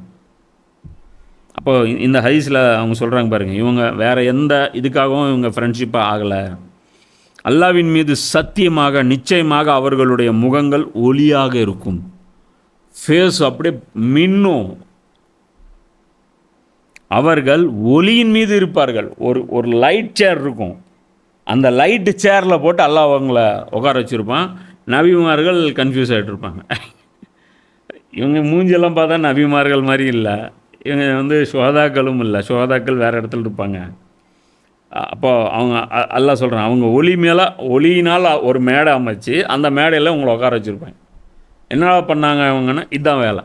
அது குரானில் அந்த ஆயத்து இப்போ சொல்கிறான்ல, கூட நெருக்கத்தில் இருப்பீங்கன்ட்டு, சும்மா இல்லைவா, பின்னாடி எவ்வளோ சென்டென்ஸ் இருக்குது. அல்லாஹ் சொல்கிறான், மக்கள் கவலைப்படும் போது அவர்கள் கவலைப்பட மாட்டார்கள். மக்கள்லாம் கவலைப்பட்டுருவாங்க, அது இது என்னமோ அது என்னமோ, அவங்களே வேலை இருக்குதப்பா விடப்பா, இப்படி ஆயிடுச்சோம் அப்படி ஆயிடுச்சோம் போப்பா, அது சொல்லிட்டு சொல்கிறாங்க என்று கூறிவிட்டு, அல்லாவின் நேசர்களுக்கு எந்த பயமும் இல்லை, அவர்கள் கவலைப்படவும் மாட்டார்கள் என்ற வசனத்தை நபி ஸல்லல்லாஹு அலைஹி வஸல்லம் அவர்கள் படித்து காட்டினாங்க. குரானில் ஒரு ஆயத்து இருக்குது, அந்த ஆயத்தை ரசூல் இப்படி படித்து காட்டுறாங்க. இது அபூதாவுதில் 3060வது ஹதீஸாக இது இருக்குது. நேசிப்பது உண்மை அப்படின்னா அது வெளிப்படணும், புரியுதா? சில எக்ஸாம்பிள் சொல்கிறேன். அல்லாவுடைய நேசத்துக்காக அவங்க என்னென்னலாம் பண்ணுறாங்க அப்படின்ட்டு. ஊரை விட்டுட்டு வந்துடுவாங்க சஹாபாக்கள். அபூ ஹுரைரா எந்த ஊர், அவர் வந்துடுவார். அவர் சல்மான் ஃபார்சி யார், எந்த ஊர், அவர் வந்துடுவார். அவங்க எல்லாம் கமிட்டடாக இருப்பாங்க அல்லாவுடைய நேசத்திற்காக. அவங்க எல்லாம் நாங்கள் 2 பேரும் சேர்ந்து இந்த வேலை செஞ்சால் விரும்புவோம். வர்றா ஏன் வேலை செய்கிறதுக்கு சம்மந்தம் இல்லாத 2 பேர் ஒன்றா சேர்ந்துருக்கான், இது எவ்வளோ பெரிய மேட்ரு. இது நீ எங்கே பார்க்கலாம் அப்படின்னு அந்த கட்சிகளில் பார்க்கலாம். அதனால தான் அவங்க சொல்லுவாங்க தோழர்னு பயன்படுத்துவாங்க. என்ன மேட்ரு தெரியுமா, 2 பேருக்கும் லட்சியம் ஒன்று. கம்யூனிஸ்டில் வந்து நிறைய பேசுவாங்க, வேறு அவங்க ஐடியாலஜி இருக்கும், அந்த ஐடியாலஜிக்கல் ஃப்ரெண்ட்ஸ் அவங்க. ஆனால் சாப்பாடு, ஃபுட் டேஸ்ட் வேறு, லிவிங் ஸ்டாண்டர்டு வேறு, லிவிங் கான்செப்ட் வேறு, எல்லாம் இருக்கும். ஆனால் என்ன காமனு, இந்த வேலை வந்து காமன். ஸோ இது வந்து அந்த லட்சியம் வந்து காமன். அப்போ அது அல்லாஹ் சொல்கிறான், அந்த இறை நம்பிக்கையாளர் எத்தகையோர் எனில், அவங்களுடைய இன்னொரு டெஃபினேஷன் சொல்கிறான். அந்த இறை நம்பிக்கையாளர் அல்லாஹ்வை நேசிப்பாங்க, இதெல்லாம் இருக்கு இல்லையா, அவங்க தொழுகை நிலைநாட்டுவார்கள், மேலும் ஜக்காத்தை அளிப்பார்கள், இன்னும் அல்லாஹ்வுக்கு பணிந்து வாழ்வார்கள். இப்போ இந்த அல்லாஹ்வை நேசிக்கிறவங்க என்ன பண்ணுவாங்க அப்படிங்கிறது அல்லாஹ் குரான்லேயே சொல்கிறான். ஒரு பக்கம் தொழுகையை ஸ்ட்ரிக்டாக ஃபாலோ பண்ணுவாங்க, நிலைநாட்டுவார்கள். இந்த நிலைநாட்டுதலுக்கு பல மீனிங் இருக்குது. இதுவும் அல்லாஹ்வுடைய ஒரு தக்பீர் ரப்புடைய ஒரு அல்டிமேட் கோல், புரியுதா? ஒரு இஸ்லாமிய சிஸ்டம் இருக்குது, அதுனா அதோடைய டாப் மோஸ்ட் ஒர்க் என்ன அப்படின்னா தொழுகை நிலைநாட்டுறது. தொழுகை நிலைநாட்டுறதுன்னு என்ன தெரியுமா, ஜமாத் வச்சு முன்னாடி ஒரு இமாம் வச்சு பின்னாடி அது எல்லாத்தையும் தொழுகை நிலைநாட்டுதல். தொழுகை நாட்டில் கம்பல்சரி, அதற்கு நேரம் விடப்படும், பிரேக். எல்லா இடத்துலையும் பிரேக் விடுவாங்க தொழுகைக்கு. எந்த ஃபேக்ட்ரியாக இருக்கட்டும், எல்லா ஃபேக்ட்ரியிலும் லோஹர் தொழுகைக்கு அரை மணி நேரம் விட்டே ஆகணும். அசர் தொழுகைக்கு டைம் விட்டே ஆகணும். எல்லா பஸ் டிரைவரும் அந்த நேரத்தில் தொழுதே, அதாவது தொழுகை ஆப்ஷன் இருக்கும். அவர் முஸ்லீமாக இருந்தால் தொழுவார், முஸ்லீம் இல்லைன்னா தொழுவ மாட்டார், அது வேறு விஷயம். தொழுகை நிலைநாட்டுறதுன்னு என்னென்னா, என் ஓனர் விட மாட்டேங்கிறான், எங்களுடைய 8 மணி நேரம் ஷிஃப்ட்டு, அதில் நான் எப்படி இது பண்ணுவேன். இப்போ நான் ஒரு பக்கம் போய் வேலை செஞ்சேன், 8 மணி நேரம் ஷிஃப்ட்டு, ஆனால் நடுவில் ஒரு அரை மணி நேரம் நான் தொழுகை போயிட்டு வந்துடுவேன். லோஹருக்கு ஒரு 1/4 மணி நேரம், அசருக்கு ஒரு 1/4 மணி நேரம். அப்போ அங்கே வேலை செஞ்ச மற்றவங்களாம் அப்ஜெக்ஷன் பண்ணுவாங்க. அவன் மட்டும் இப்போ ஏன்னா காலையில் 9 மணிக்கு வருவேன், நான் சாயந்தரம் 6 மணிக்கு எல்லோரும் போவாங்க, நானும் 6 மணிக்கு எல்லோரும் போவேன். அப்போ அவங்க என்னம்பாங்க, எப்படி நீங்கள் இவனை வந்து எக்ஸ்ட்ரா ஒரு அரை மணி நேரம் இவனுக்கு கிடைக்கிது இல்லையா. அப்போ லஞ்சுக்கு வந்து 1 ஹவர் இருக்கும். அப்போ நான் என்ன பண்ணுவேன், லஞ்சை அரை மணி நேரம் ஆக்குவேன்.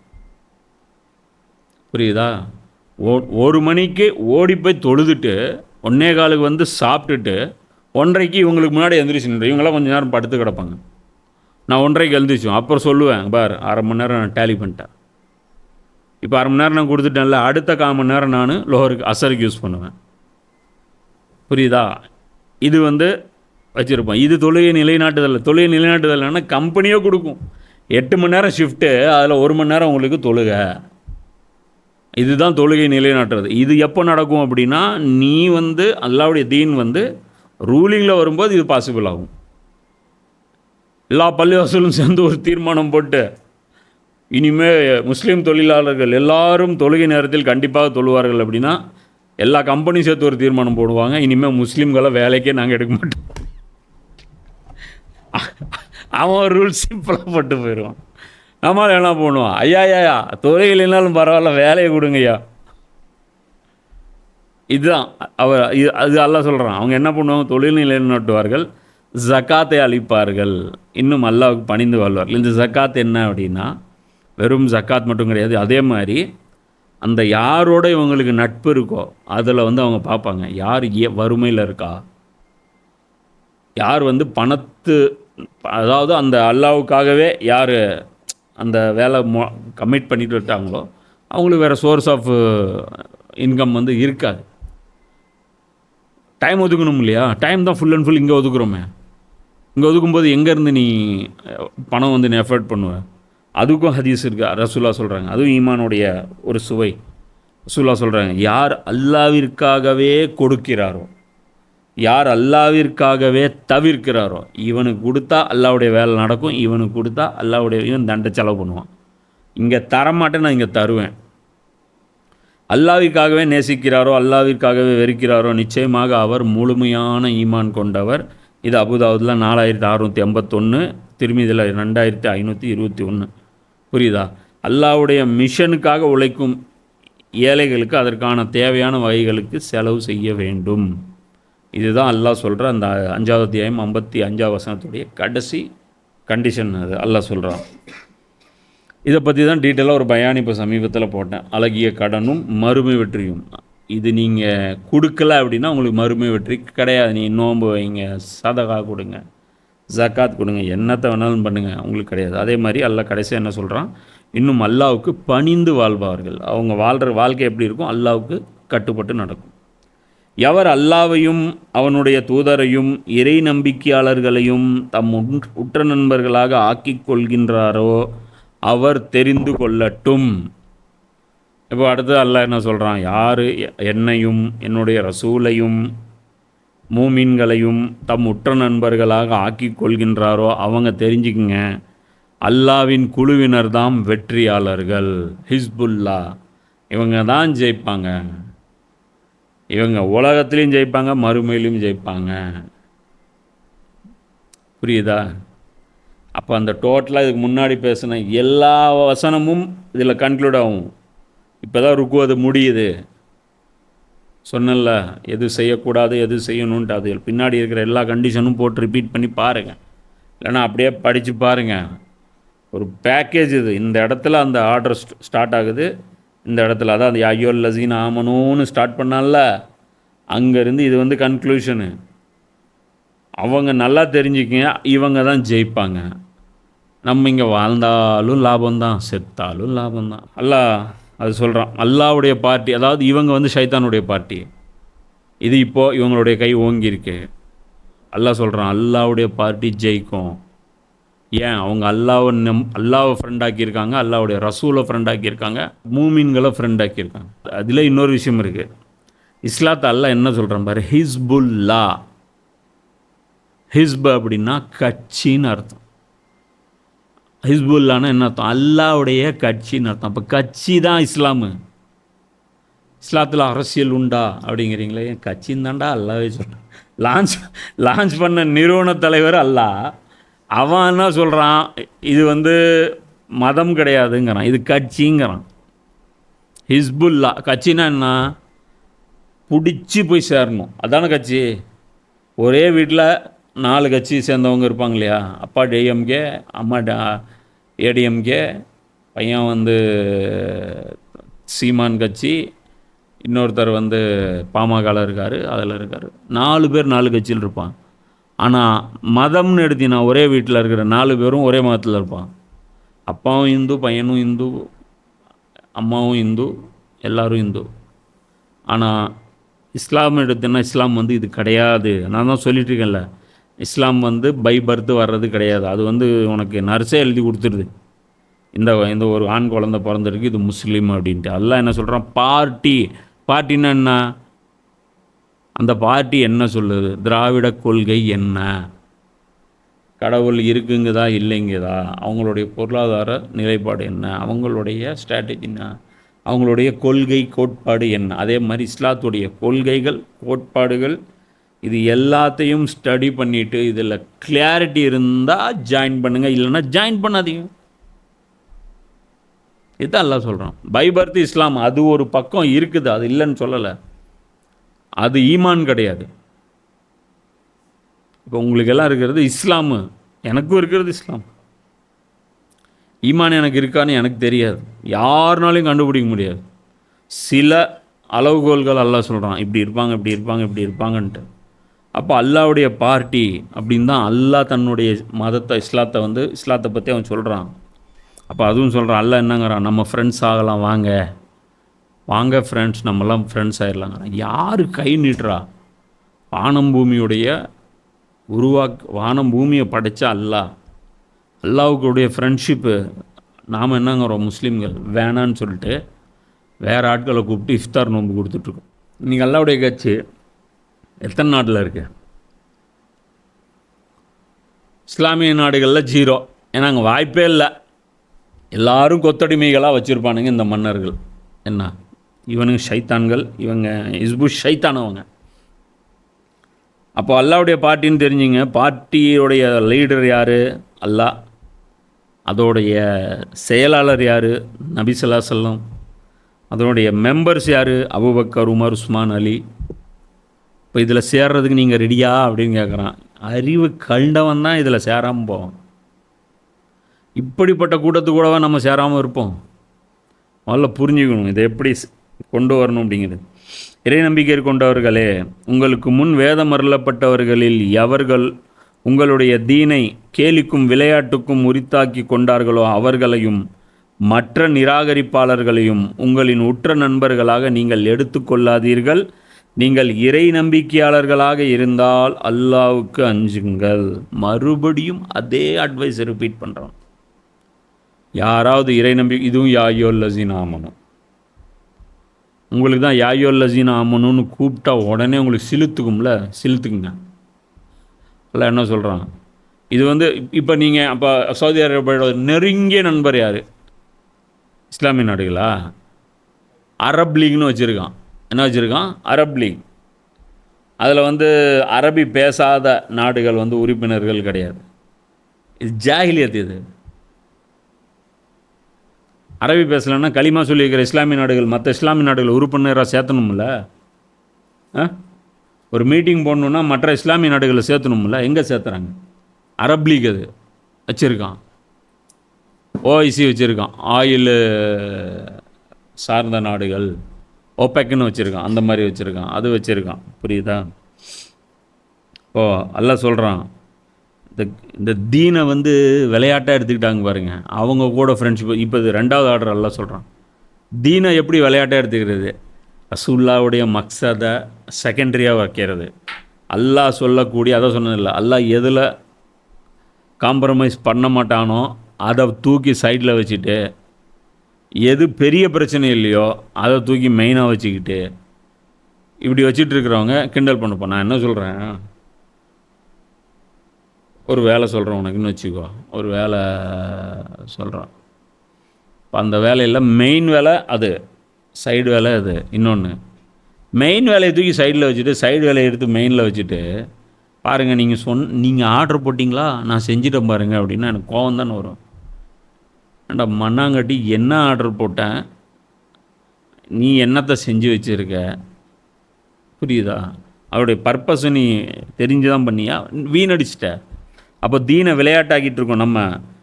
பனி இஸ்ராயல்களும் தீனை விளையாட்டு ஆக்கிட்டாங்க. தீனுடைய அசல் பர்பஸ் என்ன? நீதி தூக்கி குப்பையில் போட்டாங்க. என்ன இருக்குது? சடங்கு இருக்குது. கிறிஸ்தவர்களுடைய அசல் பர்பஸ் என்ன? நீதி. அவங்களும் தூக்கி போட்டாங்க, சடங்கு இருக்குது. முஸ்லீம்களுடைய அசல் பர்பஸ் என்ன? நீதி. அதை தூக்கி குப்பையில் போட்டாங்க, சடங்குகள் இருக்குது. இதை ரசூல்லா சொல்கிறாங்க 25 அத்தியாயத்தில் 30 வசனம். பல தடவை இதை ரிப்பீட் பண்ணியிருப்பேன். மேலும் இந்த இறை தூதர் கூறுவார், என் இறைவா, என் சமூகத்தை சார்ந்த மக்கள் இந்த குரானை கிண்டலுக்குரியதாக ஆக்கி கொண்டார்கள், நகைப்புக்குரியதாக ஆக்கி கொண்டார். இதை வச்சு காமெடி பண்ணிருக்காங்களா? ஏதோ பஹ்ராவில் போகிறாங்க, படிச்சுட்டே இருக்காங்க, திடீர்னு ஒரு 4 ஆயத்தை எடுத்துகிட்டு ஃபாலோ பண்ணுறானுங்க. மறுபடியும் ஆல் இம்ரானுக்கு போகிறானுங்க, திடீர்னு 4 ஆயத்தை எடுத்துகிட்டு ஃபாலோ பண்ணுறானுங்க. மீதியெல்லாம் ஸ்கிப் பண்ணுறானுங்க. அது எதுக்கு சொன்னதுன்னு கூட யோசிச்சு பார்க்க மாட்டேங்கிறானுங்க. அதை வச்சு கூத்தடிச்சிட்டு இருக்கிறானுங்க. ரசூலா சொல்கிறாங்க, ரசூலா மறுமையில் இதை சொல்லுவாங்க. அல்லாஹ் சொல்கிறான், மேலும் நீங்கள் தொழுகைக்கு அழைப்பு எடுத்தால் அதனை இவர்கள் கேலிக்கும் விளையாட்டுக்கும் உரியதாக எடுத்துக்கொள்கிறார்கள். இதற்கு காரணம் அவர்கள் அறியாத மக்களாய் இருப்பதே ஆகும். இவங்க என்ன பண்ணுறாங்க, இந்த யூதர்கள் இவங்கெல்லாம் இது மதீனாவுடைய கான்டெக்ஸ்டில் தான் பேசப்படுது. ஸோ இவங்க என்ன பண்ணுறாங்க அப்படின்னா, ஏன்னா பாங்கும் மதீனாவில் தான் லான்ச் பண்ணது, மக்களை பாங்கு கிடையாது. மக்களை தொழுகையே ஒளிஞ்சு தான் தொழுவாங்க. ஸோ அதனால் அது கிடையாது. தொழுகைக்கு அழைப்பு எடுக்கும்போது அதை கேள்வி பண்ணுறது. எங்கே பாருங்க, அவங்களுக்கும் அதான் இருக்குது தெரியுமா? யூடியூப்பில் அடித்து பாருங்க. ஷமோ இஸ்மாயிலோ அப்படின்னு சொல்லிட்டு அவங்க கத்துவாங்க.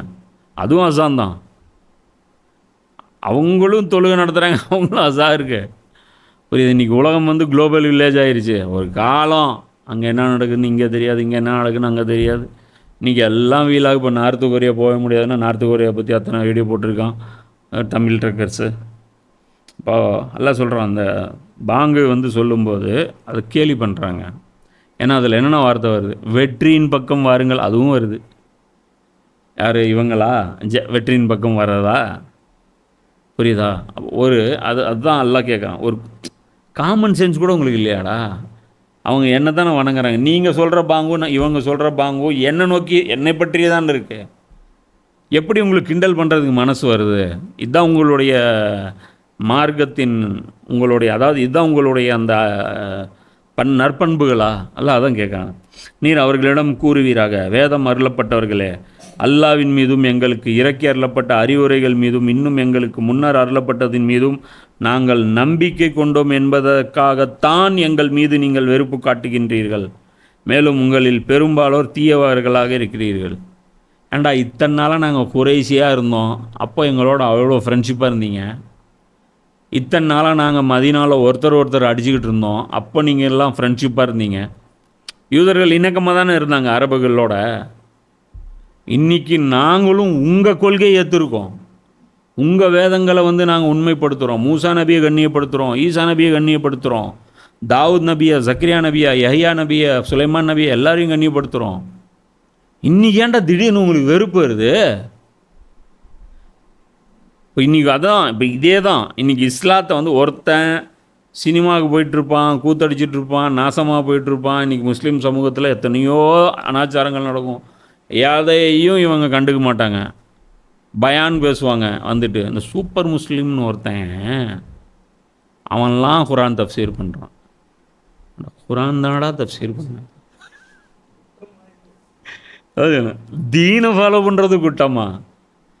நான் நிஜமாலுமே விளங்காத ஒரு காலகட்டம் இருந்துச்சு. அப்போ யாராவது என்னை திட்டியிருந்தீங்கன்னா, இந்த பையன் பாரு இந்த தீபாவளிக்கு போனால் 3 படம் பார்ப்பேன். மதியானம் சாப்பிட்டுட்டு போயிட்டு 2 காலை காய்ச்சி மதியானம் ஃபஸ்ட் ஷோ 3 முடிச்சுட்டு தான் வருவோம். இதில் ஒரு படம் அதில் ஒரு படம் முடிஞ்சுன்னா அப்போல்லாம் யாரும் வந்து எனக்கு வந்து அட்வைஸ் பண்ணியோ என்னை திட்டியோ என்ன இதுவோ பண்ணி எதுவுமே போட்டதில்லை. இப்போ என்னங்கிறாங்க, இந்த மாதிரி இளைஞர்கள் லட்சக்கணக்கில் இருக்கான். அவன் கஞ்சா குடிச்சிட்டு இருக்கான், போய் பாருங்க கோயம்புத்தூரில் ஊசி போட்டுட்ருக்குறான். ஈரோட்டில் எனக்கு நம்முடைய நண்பர்களுடைய குழந்தைகள் ஊசி போட்டு சுற்றுறான். அவங்கள பற்றிலாம் உங்களுக்கு கவலையே கிடையாது. சமுதாயம் எங்கே போகுது என்ன பண்ணிகிட்ருக்கு அதை பற்றி கவலையே கிடையாது. ஷரியத் பாதுகாப்பு மாநாடுன்னு போட்டு என்னை பற்றி பேசியிருக்காங்க. இங்கே வந்து ஒரு தீமை பரவிட்டு இருக்குது, இவங்க வந்து தீமையை பரவிட்டு என்னப்பா தீமை, இஸ்லாத்தை வந்து அரசியலோடு தொடர்பு படுத்துகிறாங்க. இப்போ தான் அல்லாதுன்னு சொன்னேன் ஹிஸ்புல்லா. நானாக தொடர்பு படுத்துகிறேன். நீங்கள் குரானை பார்த்தீங்கன்னா உங்களுக்கே தெரியும் எது தொடர்பு படுத்தப்படுதுன்ட்டு. குறைஞ்சபட்சம் அல்மாய்தாவாவது பாருங்கள், மற்றதெல்லாம் கூட விடுங்க. இஸ்லாத்தை பற்றி அது என்ன இருக்குது அப்படின்ட்டு எப்போ அதான் அல்லாஹ் கேட்குறான், ஏண்டா இவங்க இப்போ தான் திருந்திருக்காங்க, திருந்தினதுக்கப்புறம் உங்களுக்கு ஏன்டா கோவம் வருது? புரியுதா? திருந்ததுக்கப்புறம் உங்களுக்கு ஏன் கோவம் வருது? இதை ஃபாலோ பண்ணுறதுனால உங்களுக்கு காண்டாகுதா? இவங்களுக்கு என்ன அப்படின்னா, இவங்களுக்கு கீழே தான் இவங்க இருக்கணும். இது ஒரு திமிரு. அதே திமிரு இன்றைக்கி இஸ்லாமிய மதகுருமார்கள்ட்ட இருக்குது. வெளியில் இருக்கிறவங்கலாம் வந்து இஸ்லாத்தை வந்து இதுதான் இஸ்லாம்னு டெஃபினேஷன்லாம் கொடுக்கக்கூடாது. எங்கள் மதரசாவுடைய இதிலிருந்து வெளி ப்ராடக்ட் வந்திருக்கணும். நல்லா தெரிஞ்சுங்க, இந்த மதரசா ப்ராடக்ட்டு நாளைக்கு ஈசா நபி வந்தாலோ அல்லது இஸ்லாத்துடைய வேறு கடினமான சூழ்நிலை வந்தாலோ இவங்க உங்களுக்கு வந்து சப்போர்ட் பண்ண போகிறது கிடையாது. புரியுதா? வெளியிலிருந்து தான் சப்போர்ட் வரும். புரியுதா? நாங்கள் பிரச்சாரம் பண்ணுறோம், என்னை மாதிரியான ஆட்கள் பிரச்சாரம் பண்ணுறாங்கன்னா எங்களுக்கு யாரும் வந்து பிரச்சாரம் பண்ணுன்னு எங்களுக்கு அட்வைஸ்லாம் பண்ணல. இது நாங்களாக விரும்பி தேர்ந்தெடுத்துருக்கோம். குர்ஆனை தேடி தேடி படிக்கிறோம். கீழே போய் பாருங்கள், எத்தனை ஆலிம் கமெண்ட் பண்ணுறாங்க. நீங்கள் சொல்கிற இந்த விஷயங்கள்லாம் நாங்கள் வந்து மதரசாவில் படிக்கலை. நாங்கள் மதரசாவில் படித்ததுக்கும் நீங்கள் படித்ததுக்கும் பார்த்தீங்கன்னா பெரிய வித்தியாசம் இருக்குது. நாங்கள் படித்தது வெறும் 5% இஸ்லாத்தை தான் படிச்சிருக்கோம். உங்கள் மூலமாக நிறைய இஸ்லாத்தை வந்து நாங்கள் தெரிஞ்சுக்கிட்டோம். நானும் வந்து அதோடைய ஃபவுண்டர் கிடையாது. நானும் வந்து இன்னொருத்தர்கிட்ட கற்றுக்கிட்டு வந்து நாங்கள் கற்றுக் கொடுக்குறேன். அவர் இன்னொருத்தர்கிட்ட போய் கற்றுக் கொடுக்குறாரு. இது செயின் அப்படியே போகும் ரசூலா வரைக்கும். அவர் எனக்கு கொடுத்தாரு, எனக்கு இவர் கொடுத்தாரு, எனக்கு இவர் கொடுத்தாருன்னு அப்படியே போயிட்டே இருக்கும்.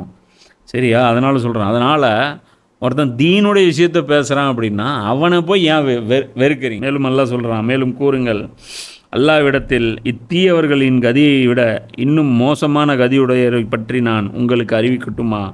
எவர்களை அல்லாஹ் சபித்தானோ, எவர்கள் மீது கோபம் கொண்டானோ, மேலும் எவர்களில் சிலரை குரங்குகளாகவும் பன்றிகளாகவும் மாற்றினானோ. என்ன இப்போ அதில் அல்லாஹ் சொல்கிறான், இவங்களை விட கேடு கட்டவங்க யார் தெரியுமா?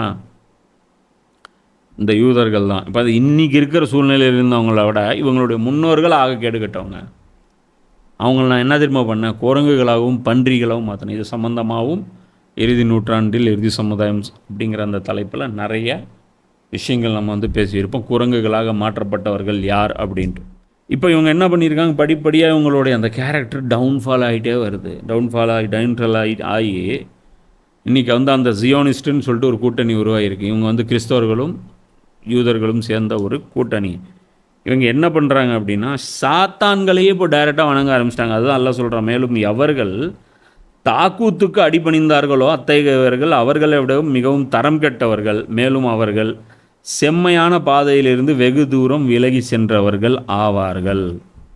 இன்னைக்கு இவங்களுடைய நிலைமை எப்படிப்பட்டதாக ஆயிடுச்சு அப்படின்னா, என்ன அன்னைக்கு என்கிட்ட சாபம் வாங்க, இவங்க சாபம் வாங்கினது வந்து நாங்கள் சொல்லலை, பைபிளில் ஏராளமான இடங்கள்ல இருக்குது.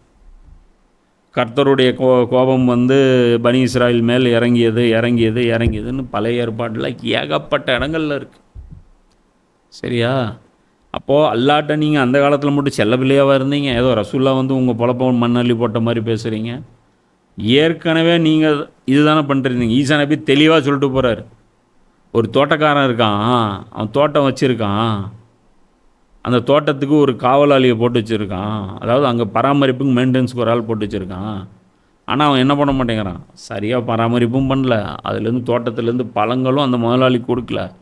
அதனால் அந்த முதலாளி என்ன பண்ணிட்டாரு, அவனை வெளியே துரத்தி விட்டு பலம் கொடுக்கும் ஒரு நபரை வந்து நியமிச்சிட்டாரு. அவர் தான் ரசூல்லா. தாக்கூத்து வந்து இவங்க கட்டுப்படுறாங்க. எந்த அளவுக்கு ஆகிட்டாங்கன்னா டைரெக்டாக சைத்தானே வணங்குறாங்க.